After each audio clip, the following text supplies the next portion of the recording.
Yasmine, how have you been? Okay. I haven't talked to you in a couple months, I guess. 2, 3 months, I can't Yeah. remember. But how have you been? What's new? What's new? Nothing much is new. It's just a little bit by a little bit. Like new life changes coming up, new challenges I have to face, little by little.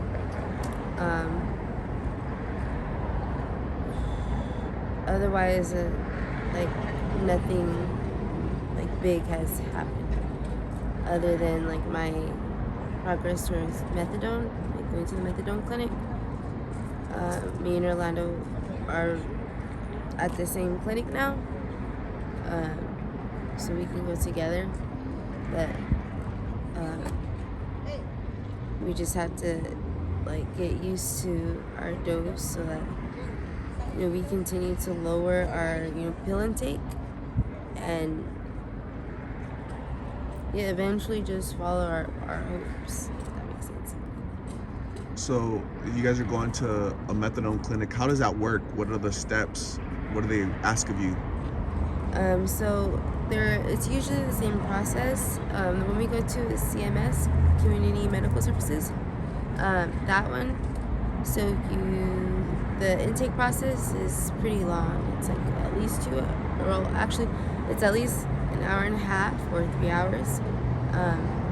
The first thing you do is you just get your physical information, personal information, and you talk to a nurse. You tell them what drugs are you on, how much you take, how often you take them, and how long you've been doing them.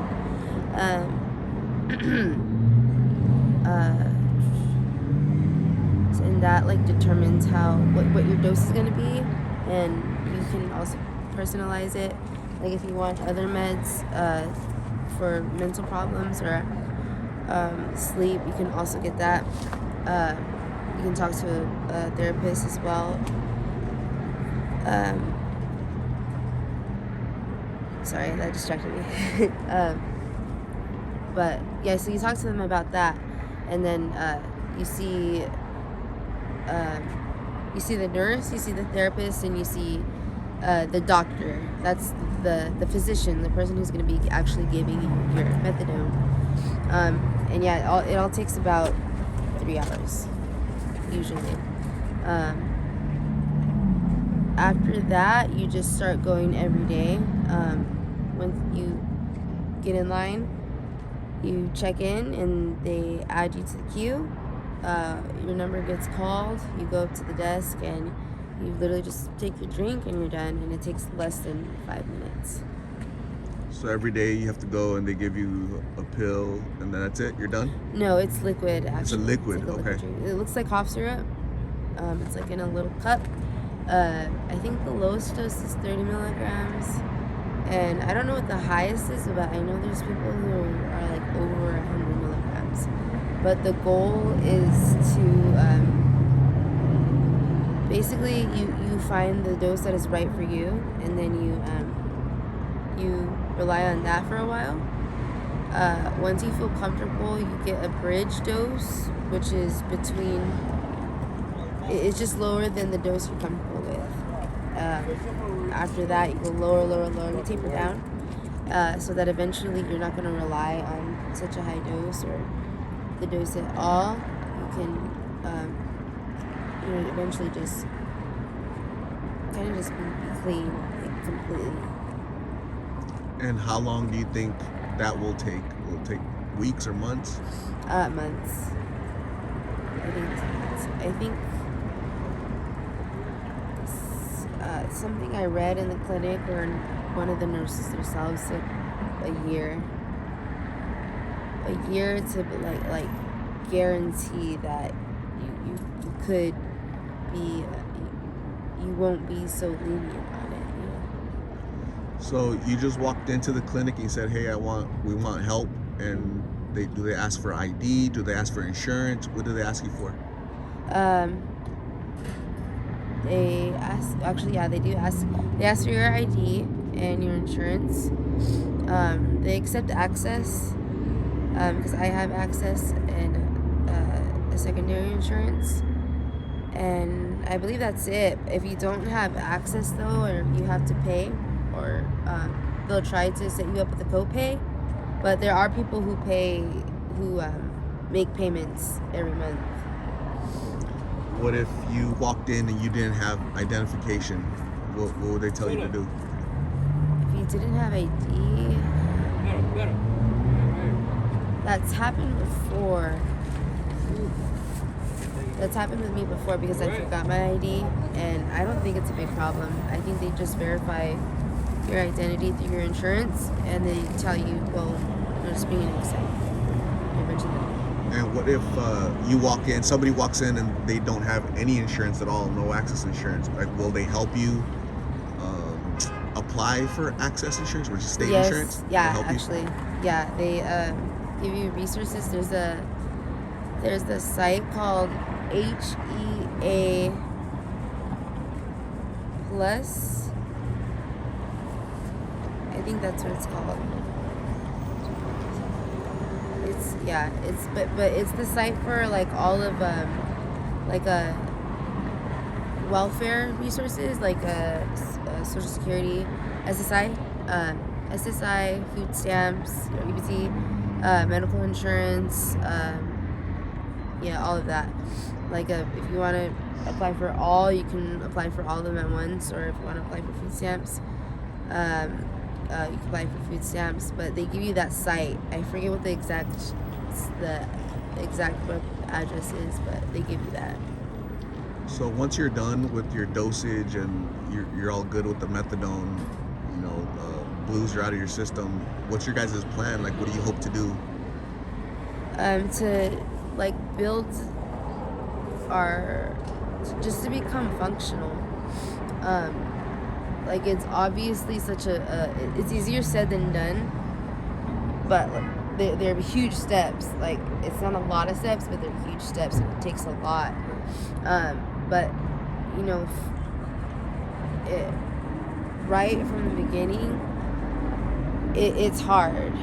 It's really hard, but as time goes on, it's gonna get easier, and you can really like see your hopes and dreams come true, like coming together.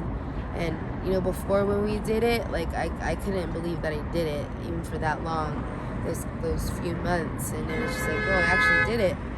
And it was just one step at a time. Like the first step is finding treatment, like admitting that you need help and surrendering, because like you cannot get help if you do not want help. And that's just like such a hard part about being an addict, is you're gonna justify your addiction with so many excuses, and if not excuses, then just if it's not excuses, it's just kind of you're downplaying your addiction. Like with me, like for a long time, I was kind of using my addiction to treat my mental illness, depression, anxiety, and trauma, and abuse. I was using it to treat that, and then I would use all of that, my trauma, abuse, so forth, to justify my addiction. It's just back in a cycle. It's just one of the hard parts about being an addict, but you have to admit that you need help, and not just surrender to your resources, your therapist, your family. Once you do that, you can push yourself to go into detox or rehab, or some hospital of some sort, so you can clean yourself up. But it's not just that. You also have to learn more about yourself. Why did I start doing this drug? Like, why do I crave it so much? Why does it have such a hold on me? What toll did it take on my life? And all of those questions, like, really, you can answer them yourself, but the best way is to like go to a therapist. You can talk to your friends and your family, but like a therapist is like a licensed resource that will really give you answers, and you just have to find the right one. So I feel like a facility, like detox, rehab, and then dual treatment with therapy. And then there's also certain kinds of therapy. You can go to like CBT, DBT, trauma therapy. I need trauma therapy. There's so many types of therapies out there, and it really helps. Like, that's really going to help you after just the scientific part is done. You can clean your body out, but how are you going to keep it out? So that, and then also just living like kind of like a normal adult. I guess, like, for me, it would be going back to school, and for Orlando, it would be getting a job, and then learning how to handle money, the value of money, learning how to rebuild our relationships and be functional again, getting our apartment, paying bills, stuff like that. And it's eventually you're going to grow. So, Yasmine, I'm really glad that you're thinking positively, right? That's a great plan, and you're obviously smart, and you're seeking help on your own, which is great. You're taking that step forward. So I think that's awesome, and I'll continue to support you and wish you the best in everything you do. Okay, so thank you for talking to me. Thank you for giving me an update. I'm gonna hand you some donated items. Let me hand you some toiletries, and here's a blanket. Oh. And oh here, my god. here's a tent. I love it. It's heavy. So that's a tent for you in Orlando, okay? Thank you. And that's from one of my subscribers, Quinn. If you want to say Thank you, Quinn. So appreciate it. We'll talk soon, okay? All right, thank Bye. you.